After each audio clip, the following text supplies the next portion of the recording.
Grace and peace to you all, my brethren there in Parwania. This is a short video, and I was asked by Brother Aldrin to make a video regarding marriage or relationship. So I pray and entrusting this video to our Lord Jesus Christ. And I hope you will be encouraged with this short, I would say, testimony of our marriage. By the way, we are celebrating our 25th year anniversary this coming May 20. So, ayan po, kami 25 taon ng mag-asawa ni Minister Malu. So before that, let me just share to you a Bible verse pertaining to marriage. And we all know as Christian that marriage is instituted by no other than but God Himself. In Genesis chapter 2 verse 24, this is what it says. Therefore, a man shall leave his father and mother and be joined to his wife, and they shall become one flesh. And they were both naked, the man and his wife, and were not ashamed. So, again, marriage, I would repeat, no po, ito ay ordained by God. This is a sacred union between man and woman, and this is not actually a contract but a covenant. Kaya nga mali yung marriage contract, dapat marriage covenant. And we all know that marriage is a lifelong commitment, no? Hindi to basta love lang, no? Or attraction lamang. Well, those things are important. Oh, yung attraction and yung love, pero those should come only as second. But first, when you go into marriage, ang dapat nasa isipan ng babae at lalaki is that it's a lifelong commitment. Kaya nga, till death do you part, in sickness and in poor, in health and in sickness, no? So lahat tong mga bagay na ito is what you call commitment. Kaya nga mali yung you fall out of love kasi you fall in love quickly. So again, it's about covenant, no? Covenant, just like the Lord Jesus Christ made a covenant, no, with us as believers. So the first question that I want to answer, yung question po ni Brother Aldrin, paano kami nagkakilala or saan kami nagkakilala? Well, we met, my wife and I met in a Bible study. Yes. She was actually invited by Sister Irene, kasama ko sa work dati sa Alshaya. She was invited, and right there, no, I was attracted to her. Mahalaga yung attraction, sabi ko nga. So, after that, maiksi lamang po yung aming courtship. Actually, I met her October, and then I courted her December, if I remember correctly. And then we got married May 20. So, that's how fast. Ganun kabilis, no? Bagamat marami that I cannot elaborate for the sake of time. Maraming mga tawag dito, mga kadahilanan kung bakit naging madali yung aming naging kasal. So ganun pa man, that's where we met in a Bible study, introduced by a friend. There, right away, we had what you call a spark. Ayan, no? And bago ko po ituloy, let's just have a moment of prayer. Father God, thank you, Lord, for the institution of marriage that you are the one who established and ordained. It is my prayer, Lord, that this testimony will encourage my brothers and sisters, especially the couples in our Parwania Family Fellowship. Thank you, Lord, for the institution of marriage. It is my prayer also that you will strengthen every marriage, that you will be in the midst, Lord Jesus, of every marriage, oh God. Father, we entrust to you, or I entrust to you this video, Lord, this short video. In Jesus' name I pray. Amen. So that's the first question, ano, nung kami ay nagkakilala sa Bible study. So masasabi niyo, wow, no? So perfect pala kaagad yung inyong naging umpisa. Well, I would not say perfect agad kasi, no, sabi nga, ang pag-aasawa raw ay hindi kaning isusubo, at kapag ikaw ay napaso, iyong iluluwa. In fact, after 3 days of our marriage, nag-away na kagad kami. So, we had a fight of a very menial remote control. Alam yan ng mga kapatid dito sa Salmia and sa mga kapatid natin dito sa Hawali. After that, no, imagine, no, just a remote control. So sabi niyo, oh, remote control, yeah.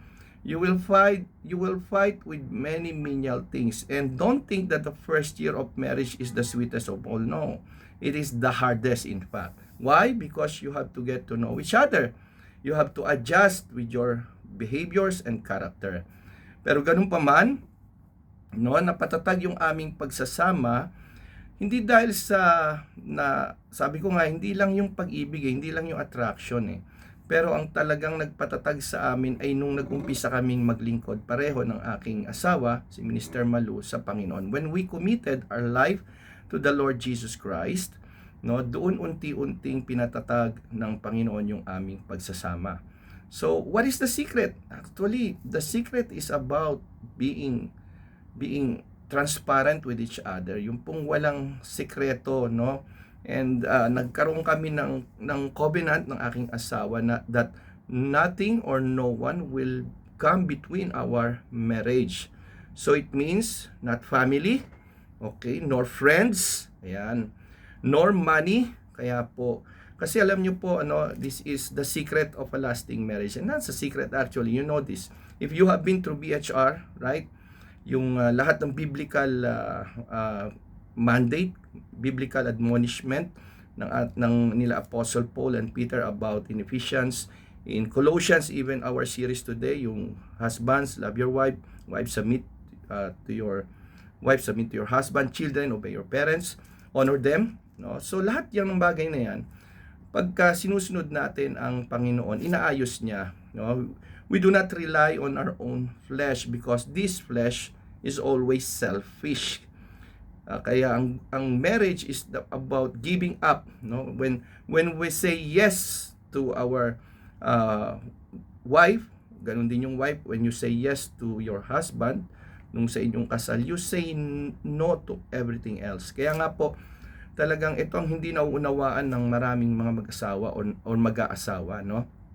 They go to this marriage or to this union, but thinking na dadalhin pa rin nila yung lahat ng kanilang mga ginagawa nung sila ay binata pa at dalaga pa. That is where marriage conflict starts. So, alam natin, again, I will repeat this, when you say yes to all, or to your wife or to your husband, you say no to many things, no to your friends. I'm not saying you cut entirely, no, cutting entirely your relationship with others. But what I'm saying is that when you go or when you went to this decision of being married, you are saying that this wife or this husband of mine will be my whole life. Yun, no? Kumbaga, at napakahalaga rin, mga kapatid, sabi ko nga, kasi nga, men and women are imperfect. Meron ang babaeng nais or gusto niya, meron tayong gusto. Magkaiba totally. It's always opposite. But this is what is good about our differences. Our differences, God uses to complete each other. Yan, no? Merong weakness ang babae, may weakness din tayong mga lalaki. But in that weakness, we work it out and we use it as an advantage. Ayan, ano? As an advantage for us to be one. Yan, merong strength ang aking asawa, meron siya mga weaknesses. But in those weaknesses, I learned to I would say accept it. Ayan, it's all about acceptance. We don't only accept the good things or yung sabi natin mga good character. When we got into marriage or relationship, may lagi yung hatong naririnig, no? It always takes two to tango. So, marriage relationship is always working it out. Ayan. No? Actually, marriage life is so wonderful kasi nga ang Diyos ang nagtatag nito eh. Kaya lang nasisira nga kapag hindi natin alam or hindi natin sinusunod ang prinsipyo ng Diyos patungkol sa mag-asawa. So let me just give you 3 things on how you will be able to strengthen your marriage. Of course, number 1, no, laging ang Diyos ang una. Our priority as husband and wife is our time with the Lord, our devotion with God. Again, hindi na po bago sa inyo to mga kapatid. Ano po, if our relationship with our God, ang vertical relationship natin is right, magiging maayos din yung relationship natin horizontally. And that goes with our wife, with our children, and with the community of believers also, and even with the unbelievers. So, first and foremost, husband and wife, No, wag niyong kinakalimutan yung inyong devotion, yung inyong pananalangin, no, ng sabay bago kayo matulog. Yan yung lagi naming talagang ginagawa ng aking asawa. So yan po, priority again is God. And then next po ang priority is kayong dalawa. Ayan, yung time nyo, wag na wag yung i-compromise to. Again, on BHR, the last topic, kung natatandaan nyo pa, sino bang una? God. Pangalawa, family. Pangatlo lang ang ministry.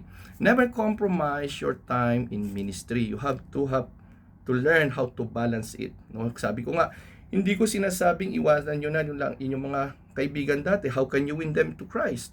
No, but you must have to understand and to learn to balance everything. There must be balance, of course.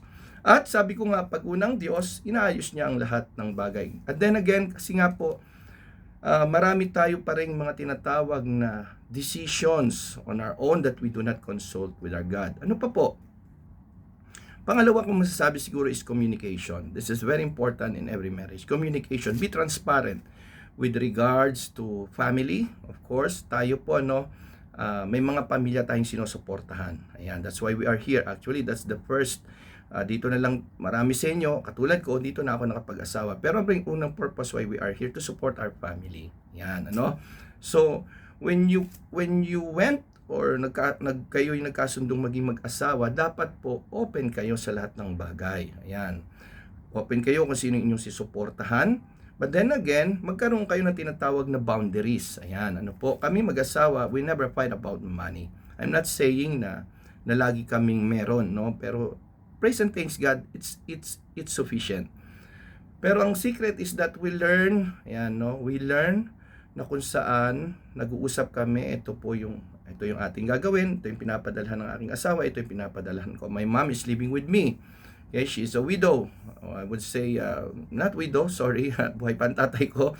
Okay, but she was, sabihin natin, nag-separate sila ng aking father when I was only 3 years old. So, we set rules pertaining to this, and we understand.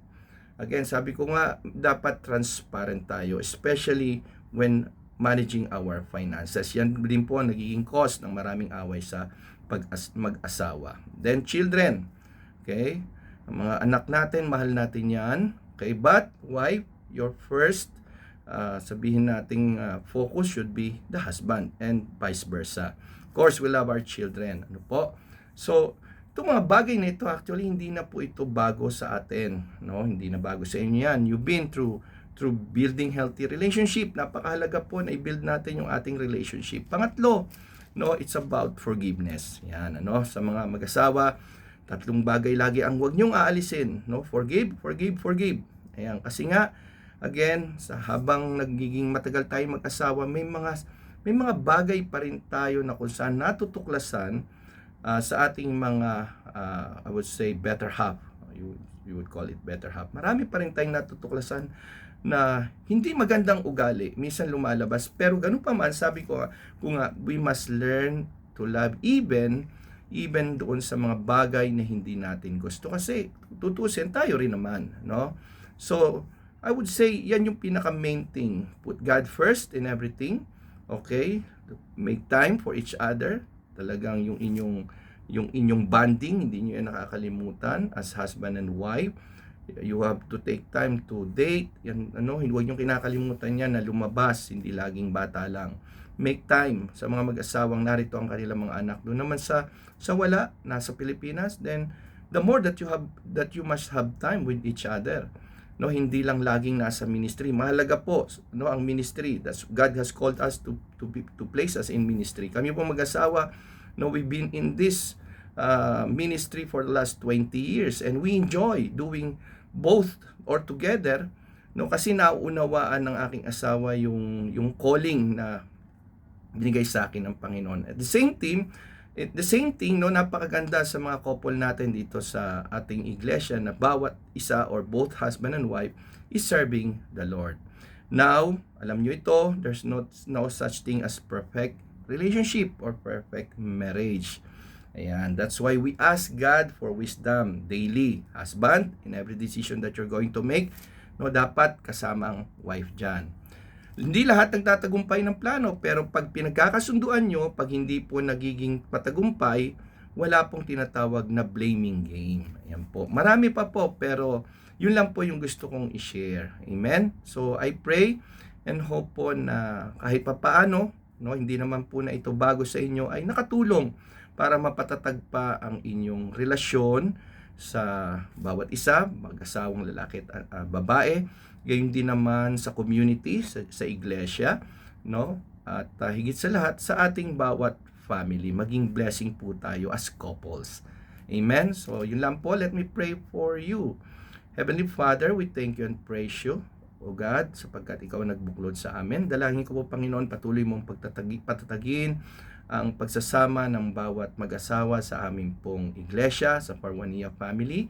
It is my prayer, Lord, that every couple will serve you, both husband and a wife, will serve you, O Lord God, in the ministry. And let them enjoy, Panginoon, yung kanilang paglilingkod sa iyo. Salamat po, Ama, sa mga tinawag mo. Salamat po, Ama, sapagkat ikaw ang pumili sa amin, ikaw ang nagbuklod sa amin. Dalangin ko rin yung spirit of humility, love, and forgiveness sa aming mga couple, ang siya pong maghari sa bawat relasyon. Salamat po, Ama, muli. Nawa, Panginoon, na pagpala ang aking mga kapatid sa maiksing mensaheng ito. To you alone be glory, to you alone honor and adoration. In Jesus' name I pray. Amen. So, God bless you all.